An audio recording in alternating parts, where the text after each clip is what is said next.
This is Walter O'Keefe, inviting you to listen in on the Nightline.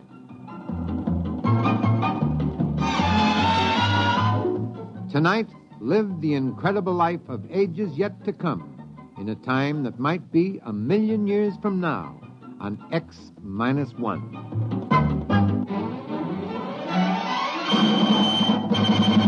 Now, an incredible story of the world beyond. Countdown for blast off. X-5, 4, 3, 2, X-1, fire.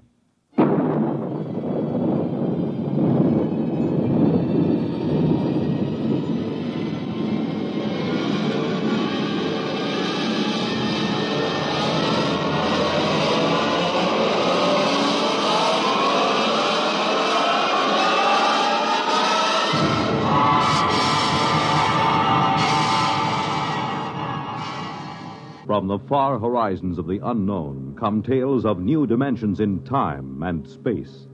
These are stories of the future, adventures in which you'll live in 1,000,000, could be years, on 1,000 maybe worlds. The National Broadcasting Company, in cooperation with Galaxy Science Fiction Magazine, presents X-1.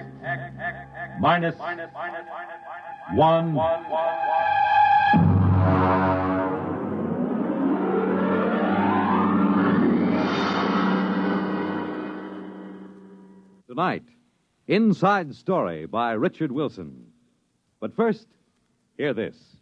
I know a couple old friends that argue about everything. Politics, world affairs, even the time of day. One thing they agree on, though, is Pabst Blue Ribbon draft beer. They say it's the best. And for a change, they're both right. Pabst Blue Ribbon Draft is a bright, modern-tasting beer that still has plenty of that old-fashioned beer flavor. Next time you see that sign that says Pabst Blue Ribbon Beer on draft, stop in, order a glass. You'll soon know why so many folks agree on the bright, modern taste of Pabst Blue Ribbon Beer of Milwaukee.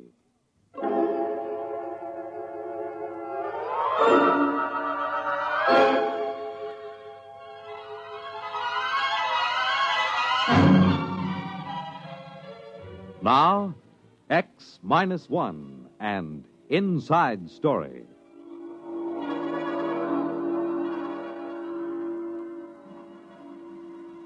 Every wire service man knows that when the legislature shuts down for the hot weather, when it gets too warm for crimes of passion, that's the start of the silly season.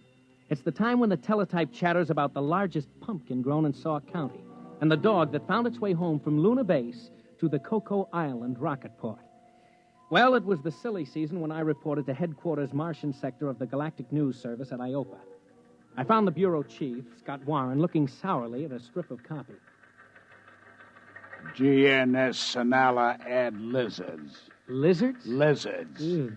New light on the longevity span of the Martian sand lizard was shed today by the Sonala Zoological Society. Now, that is what I call hot news. Flash copy. Dull day? Following a dull night.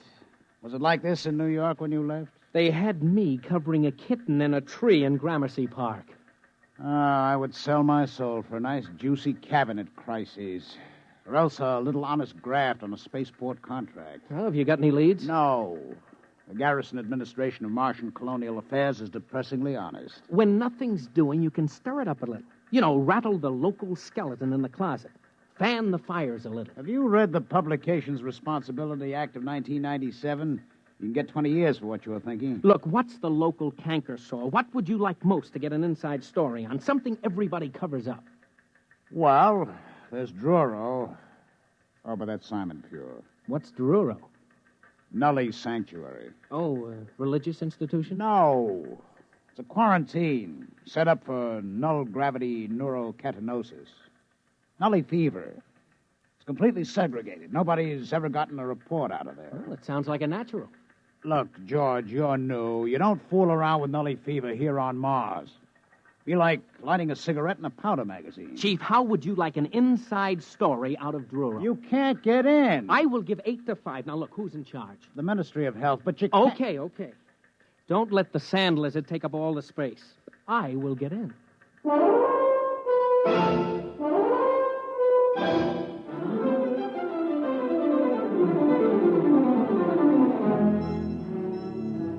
wasn't so easy.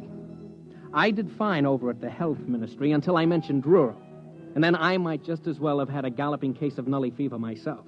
I was referred to the press officer, to the assistant administrator, to the legal department, the protocol division, and then back to the press officer. Finally, I got in to see the commissioner, Dr. Marks. Just what caused you to raise the question of Druro, Mr. Gordon? Look, Dr. Marks, what I want is your permission to visit Druro and get the inside story. Visit Druro? You mean inside the camp? Yes, that's right. Mr. Gordon, I'm quoting Administrative Code, Section 65. Any person found within the perimeter at Druro is considered to be a nully fever victim. Contagion is something like 99% certain at a range of 100 yards. What's the treatment? Druro. You mean they're just shoved there to rot? A nully, Mr. Gordon, will rot wherever he is. He deteriorates to the point of total sterility. Take my advice. Forget it.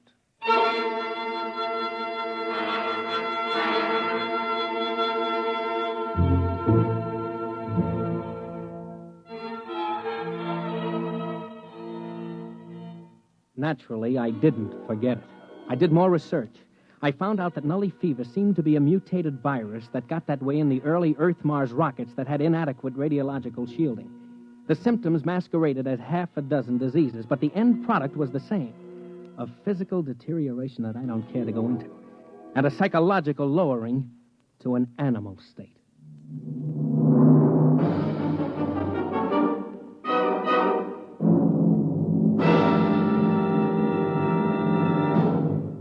You're listening to Inside Story, tonight's attraction on X-1. Now, back to X-1 and Inside Story. I may be a little reckless following a story, but believe me, there isn't a bonus big enough to make a hero out of me.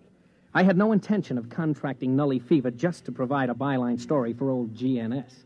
I had stumbled onto something, and I was wearing it when I dropped into the bureau and asked Scott if he noticed anything different about me. You're putting on a little weight? No, guess again. Your pants aren't hanging right. Your shirt's all bunched up. That's because I am wearing the latest fashion, an invisible suit. Oh, goodbye. Try another one. Look, I'm not kidding. It's heat-proof and airtight. They developed it over at Mars Electronics for spacesuit use. You mean you're all buttoned up?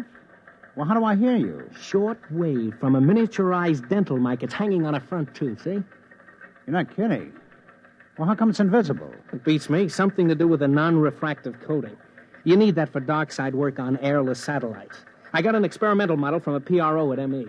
What's it good for? Outside of spaceship work, not much, except it is my ticket to Druro. Now, wait a minute. Don't you get it, Chief? I can't be infected, not with this suit on. It's absolutely airtight. Don't worry, I'll be safe. Wrapped in plastifilm like chewing gum. Yeah, but that won't get you past the perimeter into the nully camp. Just leave that to me. I've got that figured out, too.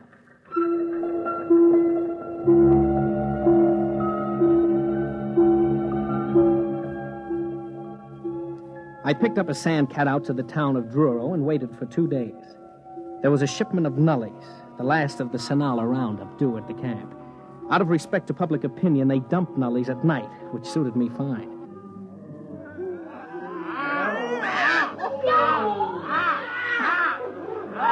About 100 nullies were going over the newcomers like kangaroo caught in a frontier jail.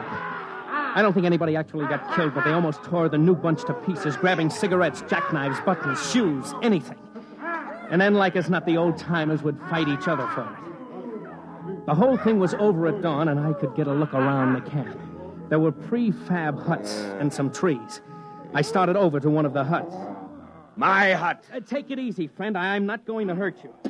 Look, I'm your friend. Sure. You think you're going to steal my ration, huh? I'll kill you first. How long have you been here? 2 years. Got a cigarette? Here. No, don't grab. I'll toss you one. Don't you make a move towards me. Sure. What were you before you got in here? Huh? A teacher. An IOPA technical. I fixed them before they got me. I cut down 10 medics with a power drill. When is breakfast, friend? You go plenty hungry. Ration isn't until tomorrow. You think there was some fight last night? Wait till you see ration drop. Last time somebody tried to beat me to a ration case, I fixed her. Never mind. Don't tell me about it. Hey, what's that over there? Up the hill. Looks like a regular fortress. What are you trying to do? Hurt me? No, I just asked you what goes on up there, those other huts inside that barricade. You spying for them? Yeah, sure. You're spying for them, you dirty...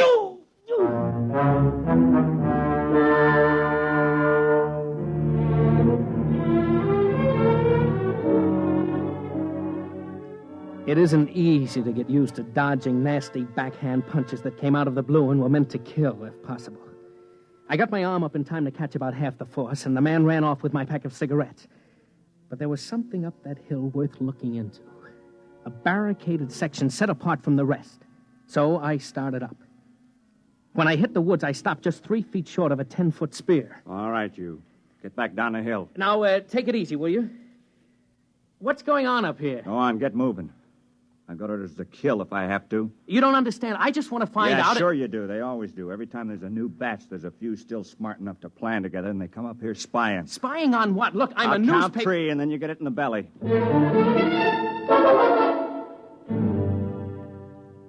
No hero I got before he reached 1.5. That night, I managed to talk to the ex-teacher without either of us slugging the other.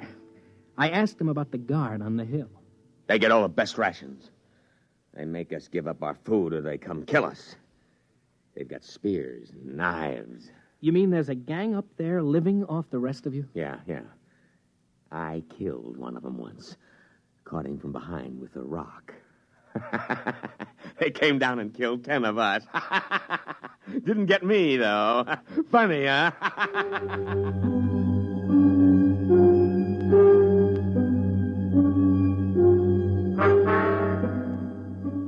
I got the picture. It's been the same every time men are herded together like animals. Andersonville, Buchenwald, and Dachau, the Alaskan camps in the 70s, and now Druro.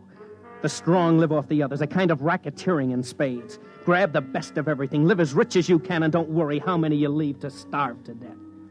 We're gonna get them, though. Tonight. Got rocks together and clubs. Go up there and we'll get them. You come.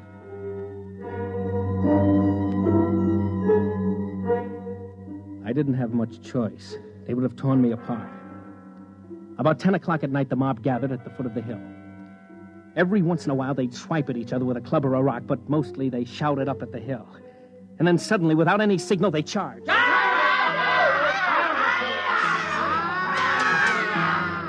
It was kind of sick. Men and women, heaven knows what they were before, teachers, mothers, anything, screaming and running up that hill. And then the defenders cut loose. There were torches so I could see, rocks rolled down, boiling water, spears, arrows, enough to cut down that unarmed mob. I was hiding behind a tree now, sick, good and sick. When it happened... No! My arm! Hold on, Bud. I'm going to pull this arrow out. Here it goes now.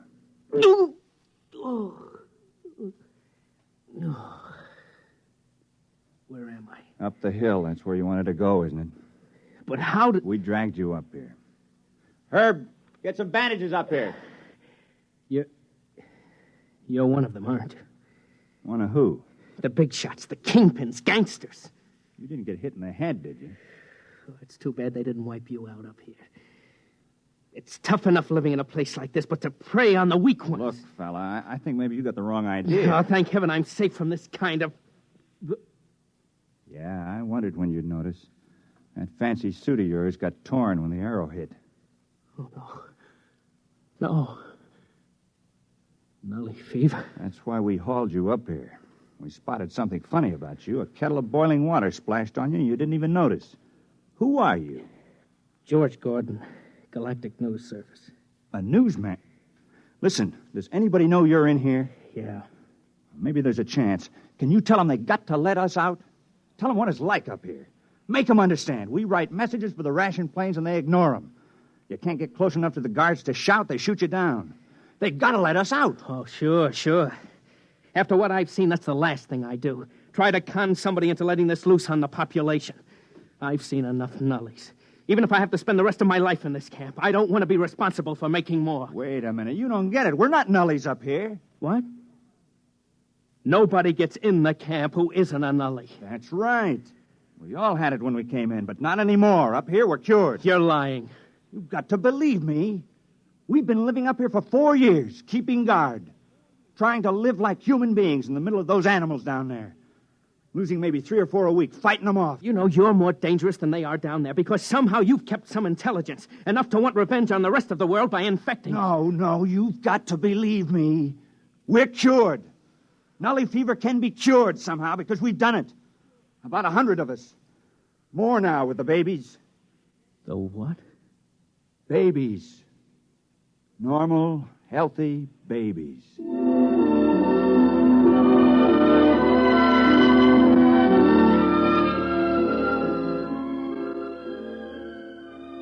He pointed across the clearing to another hut, and I saw it.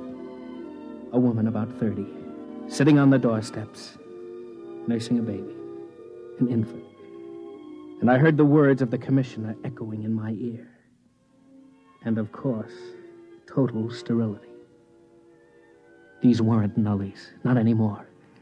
If they could have babies, they must be cured, living as a desperate island in a mad world of violence.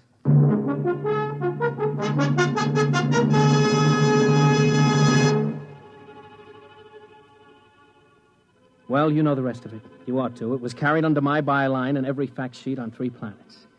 They had a micro-technician up the hill who gimmicked my miniature microphone with a hairpin and a piece of quartz crystal, so I cut in on the main traffic beam between Sinala and Iopa. I had Scott Warren at Government House in 15 minutes, threatening to blow the lid off the whole colonial government. The babies did it. Aerial photographs with micro-enlargements. They had pictures of those babies on the wire the next day. Red tape held it up a week. But finally, 100 cured ex-nullies and 1 reporter were out of Druro at Iopa General Hospital for checks. They found it. Nully fever is psychosomatic. You take somebody strong enough to fight for survival, give him incentive, and he'll lick it by himself. No miracle drugs needed. It starts with a virus, all right. But it ends with psychotherapy. A good dose of willpower. I got back to work in a month. Welcome back, George. The teletype's dead as ever. Back to the longevity of the Martian sand lizard. Druro Nully story played out? Dead as last week's herring. Well, what else is new?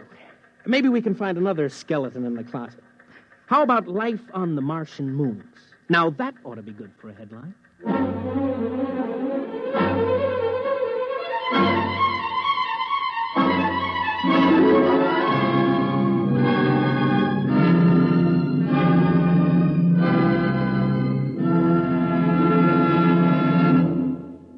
Fred Collins again, and I'll have a word for you about next week's X-1 in a moment.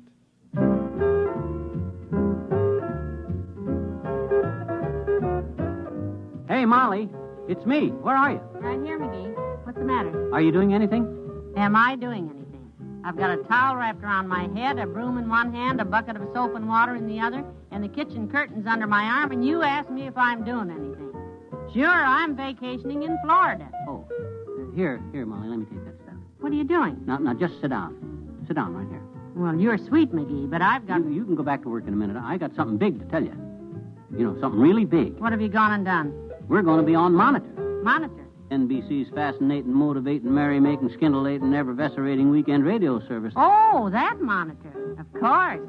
And we're on it, McGee? When? This weekend and every weekend. What do you say to that? Oh, that's wonderful, McGee. So don't make any plans, folks. We'll be seeing you this weekend. All weekend. On Monitor. And now a word about next week's story. The category Inventors by Arthur Sellings on X-1. You have just heard X-1, presented by the National Broadcasting Company in cooperation with Galaxy Science Fiction Magazine, which this month features Time Waits for Winthrop by William Tenn. Winthrop was literally the most stubborn and selfish man in 500 years. How could they convince him not to strand them in this society of shriek fields and panic stadiums? Galaxy magazine, on your newsstand today. Tonight, X-1 has brought you Inside Story, a story from the pages of Galaxy written by Richard Wilson and adapted for radio by Ernest Kenoy. Featured in our cast were Bob Hastings, Leon Janney, Ralph Bell, Richard Hamilton, Edwin Cooper, and Pat Hosley. This is Fred Collins. X-1 was directed by Daniel Sutter and is an NBC Radio Network production.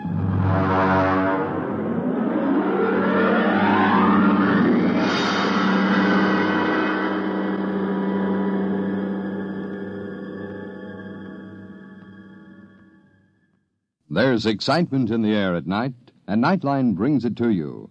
Hear Nightline with Walter O'Keefe, next on most of these NBC stations.